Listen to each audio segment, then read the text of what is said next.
Assalamualaikum warahmatullahi wabarakatuh. Halo teman-teman semua, selamat datang kembali ya di channel Biko Story. Dan pada video kali ini Biko Story akan membahas sebuah peristiwa yang terjadi di Kulon Progo, Yogyakarta, di mana seorang suami harus meregang nyawa di tangan selingkuhan istrinya sendiri. Dan mirisnya, sang istri seolah tak menyesalinya.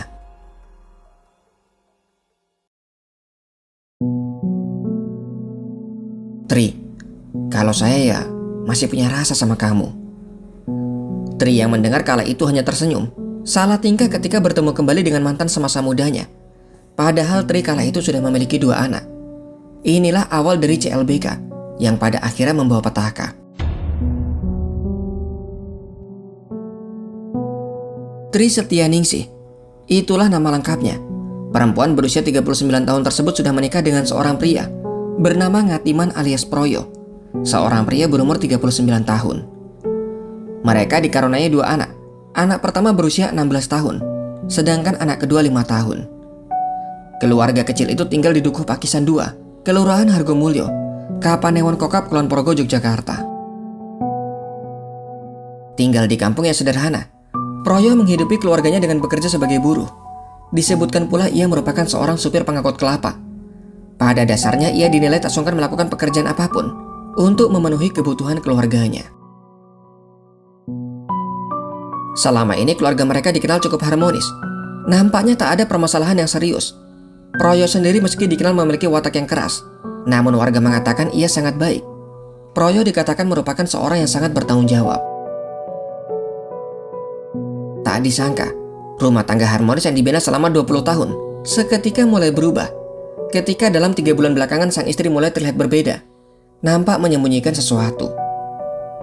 Bukan hanya sang suami yang melihat hal itu, isu tak sadar bahkan sudah menyeruak di warga sekitar yang curiga jika Tri sudah berselingkuh. Selingkuhannya tak lain adalah teman masa kecil suaminya sendiri, seorang pria bernama Slamet Riyadi, atau kerap dipanggil dengan nama Keli. Semua berawal dari sebuah hajatan, di mana Keli diminta untuk membantu atau rewang.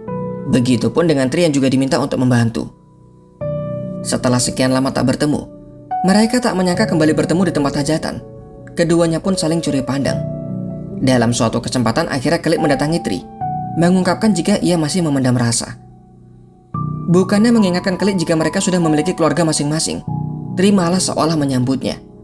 Keduanya pun sempat terlihat duduk berdua, dengan Keli yang terlihat terus menggodanya. Beberapa warga yang melihat sudah merasakan gerak-gerik yang tak wajar. Cara kedua orang tersebut mengobrol terlihat berbeda, seolah seperti di mabuk asmara. Usut punya usut, keduanya ternyata dulunya adalah sepasang kekasih. Dari pengakuan Tri sendiri, di sekitar umurnya 17 tahun mereka pernah berpacaran. Setahun berpacaran Keli kemudian pamit kepada Tri untuk merantau mengumpulkan modal nikah. Namun ketika Keli kembali ke kampungnya, ia justru mendapat undangan dari temannya Proyo yang ternyata menikahi Tri Setianingsih. Kini setelah 22 tahun dan masing-masing sudah berkeluarga, ternyata benih cinta itu masih ada.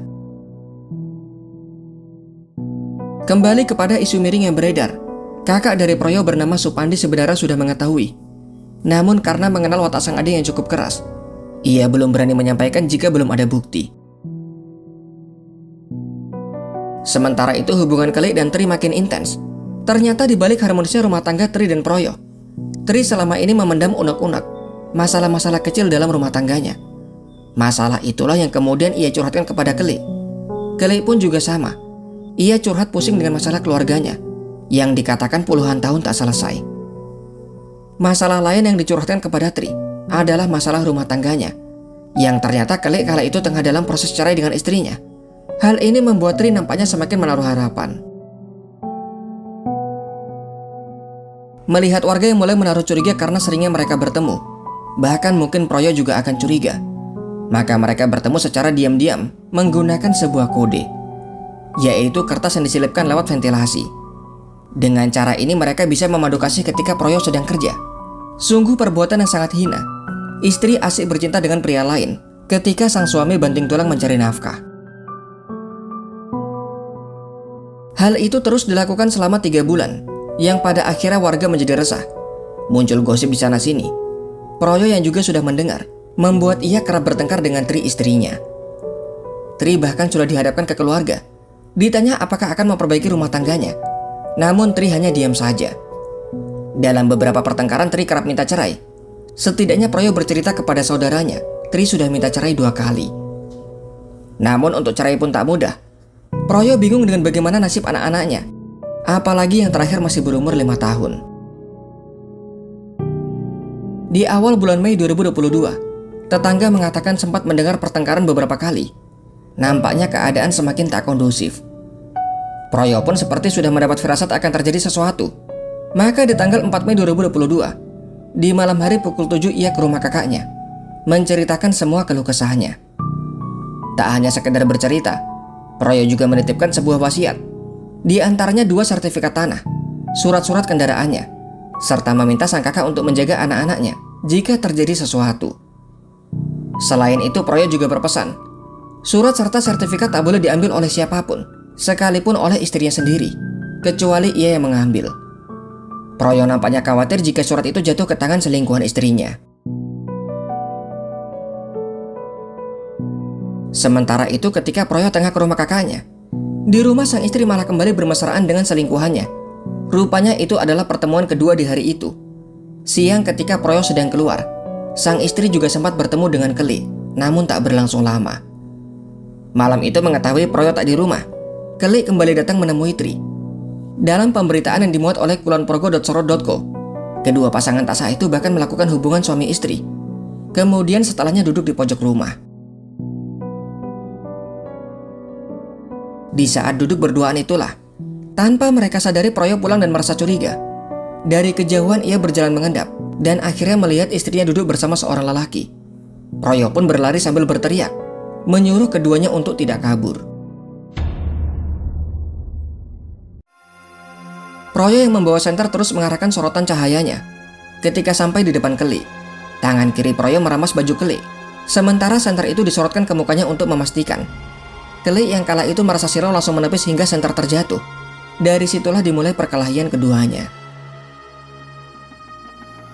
Ketika kronologi ditanyakan ke Tri sang istri, Tri mengaku tak bisa melihat dengan jelas karena memang terjadi pada malam hari.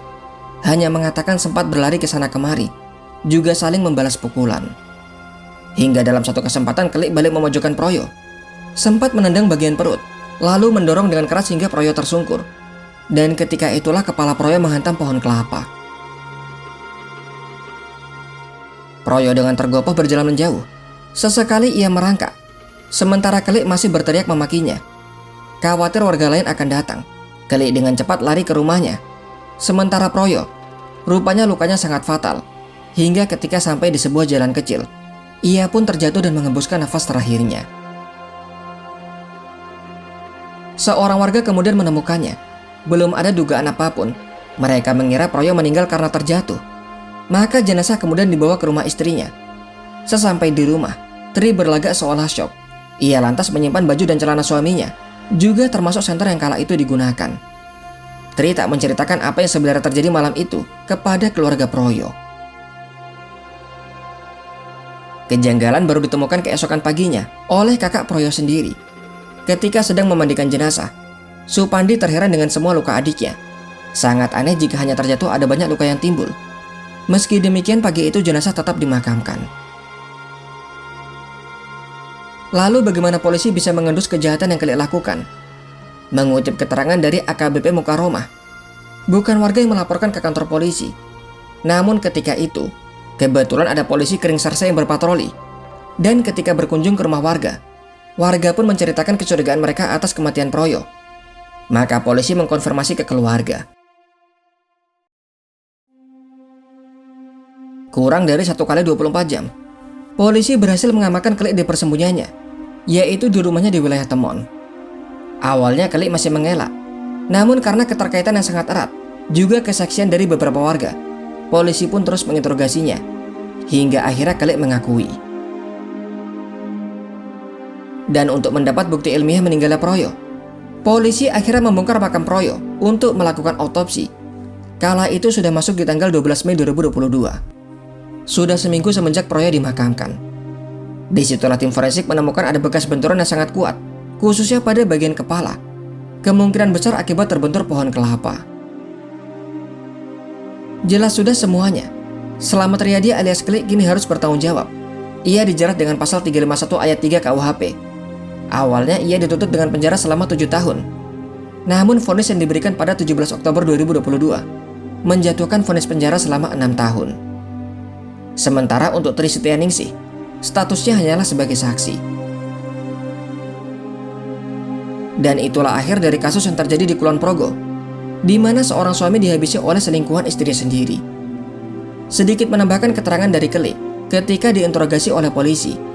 Ia mengatakan setelah nanti dirinya bebas, masih ada keinginan dalam hatinya untuk menikahi Tri Setianingsih jika Tri masih menerimanya. Jika ada kesalahan dalam video, informasi yang kurang atau pendapat yang berbeda, silahkan berikan komentar kalian. Sampai di sini kisah dari admin. Sampai jumpa kembali di video selanjutnya. Wassalamualaikum warahmatullahi wabarakatuh.